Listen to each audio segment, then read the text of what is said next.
為了幫助民眾邀請，行政院宣布放年外籍家庭使用人的申請資格，放年到厝內面呢，只要有一個未滿12歲囡仔，就當來申請。另外，厝內面若總有罕見疾病、心臟兒童等等的特殊家庭，也會當來放年，按算4月13開放申請。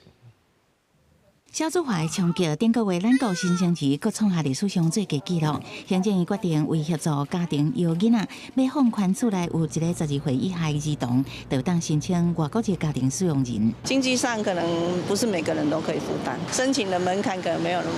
那麼簡單吧。媽媽會考慮比較多因為比如說她的就語言溝通，還有生活方式，對，還有就是家裡可能也是需要有人幫忙看一下。行政院決定調整評估外國籍家庭使用人申請條件，有英國的家庭要有真濟兒童，修正做有一個未滿12歲兒童，就會當符合資格。扣除的部分要支付予政府就業安定基金，每個月大票5000塊，移工的底薪無含加班費2萬，也有職災險加健保的部分負擔。另外，對弱勢家庭會減少就業安定基金，也有專人優先受理。勞動部講，外籍家庭使用人制度，不是代替即馬的托育，也是照顧措施，是佇即馬的托育等社會支持資源以外，提供弱勢家庭給一種協助家務的選擇，並不是公共托育的替代，也不是專業性質的保姆。這樣子其實可以讓他們更放心在職場，不用在工作跟家庭裡面必須要2選1。職場跟家庭在兼顧難度的時候，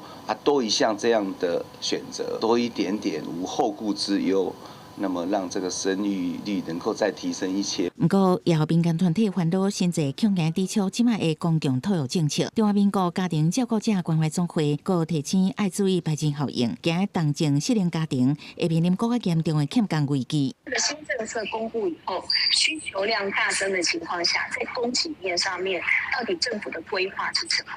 新制一定在4月13開始上路。勞動部表示，會持續觀察政策推實的情形，適時檢討甲改進，希望協助勞工兼顧家庭甲工作的責任，提升勞動參與率。記者採訪報道。